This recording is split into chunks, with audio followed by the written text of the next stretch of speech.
आज हम बात करने जा रहे हैं 9वीं की मैथ है, चैप्टर नंबर 2 है, एक्सरसाइज 2.4 का क्वेश्चन नंबर 7 है। ठीक है, न्यू बुक का।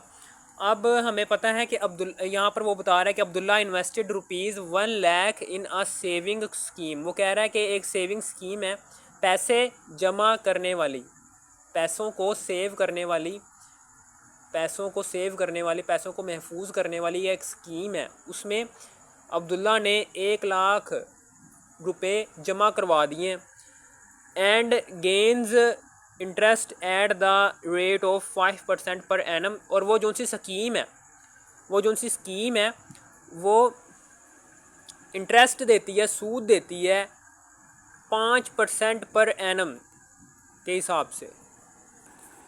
ठीक है, 5% पर एनम के हिसाब से वो स्कीम सूद प्रोवाइड करती है, सूद देती है अब्दुल्ला को, सो डैट ताकि total value of this investment after 1 year, 1 साल के बाद टोटल वैल्यू जो उनसे इन्वेस्टमेंट की टोटल वैल्यू है, जितनी यानी कि जितने पैसे अब्दुल्ला ने दिए हैं ना बैंक को, वो पैसे टोटल 1 साल के बाद वाई है, इज़ रुपीज़ वाई। ठीक है, यानी कि 1 साल के बाद अब्दुल्ला के पास जो उनसे 1 साल के बाद, ठीक है ना, अब्दुल्ला टोटल वैल्यू, ये जो उनसे इन्वेस्टमेंट है, ये जो उनसे इन्वेस्टमेंट की है, जो उनसे दिए हैं पैसे अब्दुल्ला ने 1,00,000 रुपये,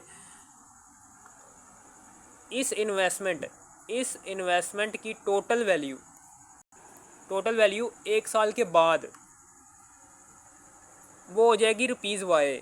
उसने बताया नहीं कितने पैसे हो जाएंगे 1 साल के बाद, बस उसने बता दिया है कि कुछ रुपए हो जाएंगे, वाई रुपीज़ हो जाएंगे 1 साल के बाद। ये इन्वेस्टमेंट 1,00,000 नहीं रहेगी, 1 साल के बाद अब्दुल्ला के दिए हुए पैसे 1,00,000 नहीं रहेंगे, वो वाई में तब्दील हो जाएंगे, रुपीज़ वाई हो जाएंगे। ठीक है, this is modelled by an equation. आगे वो इक्वेशन बता रहा है कि इन्वेस्टमेंट को फाइंड आउट करने की 1 साल के बाद इक्वेशन बता रहा है। Y is equal to 1,00,000 bracket शुरू 1.05 ब्रैकेट क्लोज, इन दोनों की 1.05 की पावर टी, जबकि जो सा टी है ये ग्रेटर देन इक्वल टू 0 है, यानी कि टी 0 के इक्वल भी हो सकता है, 0 से बड़ा भी हो सकता है, लेकिन 0 से छोटा नहीं हो सकता। Find after how many years the investment will be double. वो कह रहा है कि वो वाले साल बताओ कितने सालों के अंदर जो उनसे अब्दुल्ला के दिए हुए पैसे हैं 1,00,000 रुपीज़ वो डबल हो जाएंगे, यानी कि 2,00,000 हो जाएंगे। ठीक है, समझ आ गई आपको। हमने वो वाले साल निकालने हैं कि जितने सालों के बाद अब्दुल्ला के दिए हुए पैसे डबल हो जाएं। 1,00,000 उसने जमा करवाया ना, तो 2,00,000 कब होंगे, कितने सालों के बाद होंगे, बस वो वाले साल बताने हैं हमने, तो निकाल लेंगे। सबसे पहले तो उसने अकॉर्डिंग टू क्वेश्चन चलेंगे, जो उनसी इक्वेशन दी हुई है उसने वो सबसे पहले नीचे लिख लेंगे। 1,00,000 1.05 की पावर टी। अब बेसिक इन्वेस्टमेंट वाई का मतलब क्या है, इन्वेस्टमेंट। ठीक है, ये देखें ना, रुपीज़ वाई इन्वेस्टमेंट, रुपीज़ जो उनसी वाई का मतलब क्या है, इन्वेस्टमेंट। जितने पैसे अब्दुल्ला ने दिए हैं बैंक को, कितने पैसे अब्दुल्ला ने दिए हैं बैंक को, बेसिक इन्वेस्टमेंट क्या है हमारे पास 1,00,000, तो वाई की जगह 1,00,000 पुट कर दो। ये लो जी, पुट कर दिया 1,00,000। वाई इन्वेस्टमेंट है कि जितने पैसे अब्दुल्ला ने बैंक को जमा करवाए हैं ना, वो पैसे बेसिक इन्वेस्टमेंट हैं, वो हमने पुट कर दी वाई की जगह। ठीक है, इतने पैसे 1,00,000 रुपीज़ अब्दुल्ला की बेसिक इन्वेस्टमेंट थी। ठीक है, वो हमने वाई की जगह पुट कर दी, क्योंकि वाई इन्वेस्टमेंट है। वाई किसको जाहिर कर रहा है, इन्वेस्टमेंट को। वाई के आगे क्या लिखा हुआ है, रुपीज़।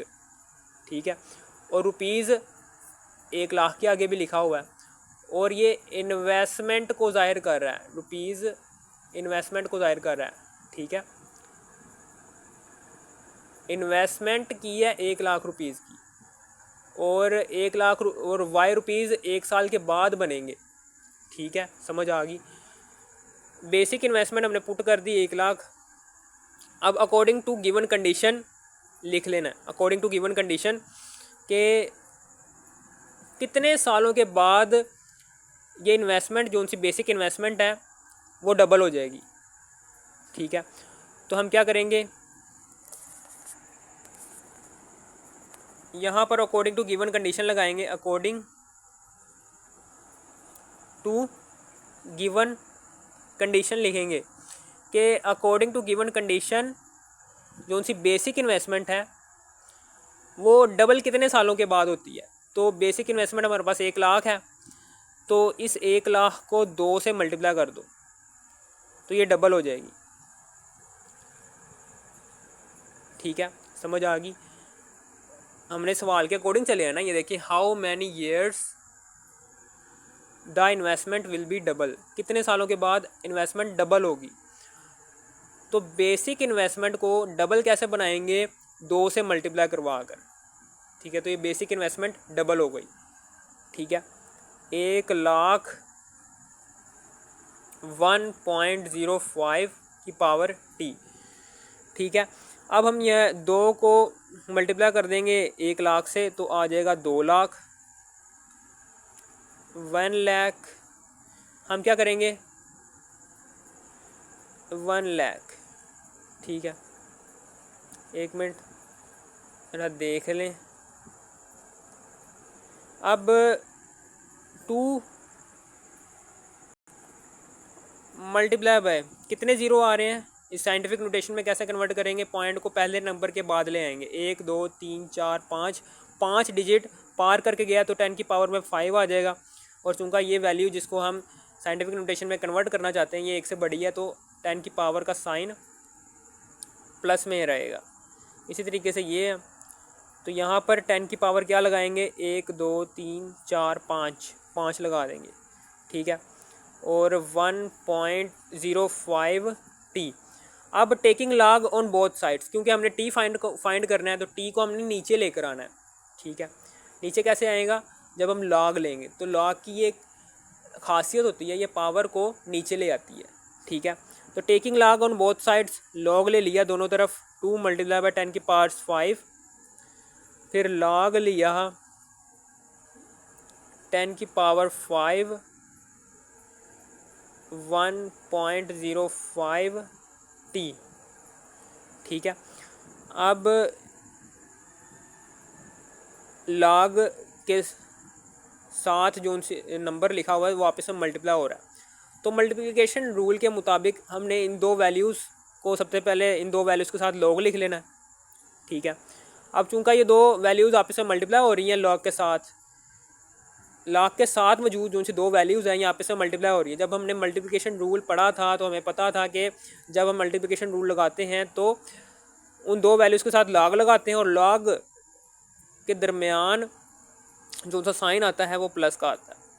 इसी तरीके से यहाँ पर भी यही है कि लॉग के साथ ये 2 वैल्यूज़ लिखी हुई है, 10 की पावर 5 के साथ भी लॉग लगा दिया, और एक और वैल्यू लिखी हुई है लॉग उसके साथ भी लगा देना, 1.05 की पावर टी। ठीक है, अब ये दोनों वैल्यूज़ आपस में मल्टीप्लाई हो रही हैं तो मल्टीप्लिकेशन रूल के मुताबिक जब हमने मल्टीप्लिकेशन रूल लगा दिया तो उन 2 वैल्यूज़ के दरमियान प्लस का साइन आ जाएगा। ठीक है, मल्टीप्लिकेशन रूल की एक खासियत होती है कि मल्टीप्लिकेशन को प्लस में चेंज कर देता है। ठीक है, समझ आ गई। अब हमें ये भी पढ़ा है, अब log 2 का क्या आंसर आता है, log 2 का आंसर आता है जी 0.3010, 0.3010, फिर प्लस ये 5, चूँकि ये log के साथ मौजूद वैल्यू पावर में है तो पावर 5 जो सी है ये शुरू में चली जाएगी, पावर शुरू में चली गई और log 10 ये आ गया। इसी तरीके से यहाँ पर भी यही हुआ है कि ये पावर शुरू में चली जाएगी 5 log के और log 10 वैसे का वैसे ही, फिर प्लस, और इसी तरीके से ये टी log के साथ मौजूद नंबर पावर में है तो वो जो उनसे पावर है टी, ये टी log के शुरू में चली जाएगी और 1.05 वैसे का वैसे ही। ठीक है। अब यहाँ पर log लो 10 का, तो ये देखें नीचे अगर log की बेस ना लगी हो तो log की बेस 10 ज़रूर होती है, log की बेस 10 ज़रूर होती है। हमेशा याद रखना, अगर log के बेस में मौजूद नंबर और log के साथ लगा हुआ नंबर सेम हो तो आंसर 1 आता है। तो ये 1 बन जाएगा। 1 जब 5 से मल्टीप्लाई होगा तो 5 आ गया। इसी तरीके से log की बेस में मौजूद नंबर और log के साथ मौजूद नंबर सेम है, तो ये पूरा वैल्यू नंबर, ये वैल्यू पूरी 1 बन गई। 1 जब 5 से मल्टीप्लाई होगा तो 5 प्लस t log लो 1.05 का क्या आता है 0.021 0.02118 2118। यहाँ पर हम ख़त्म कर रहे हैं तो आगे वाला डिजिट 5 से बड़ा है, ठीक है, तो ये 1 हासिल आगे दे देगा, तो ये 8 बन जाएगा 9, ठीक है, ये आ गया। अब यहाँ पर हम क्या करेंगे, यहाँ पर ये प्लस का 5 उधर जाकर माइनस के 5 में तब्दील हो जाएगा। 0.3010 0.3010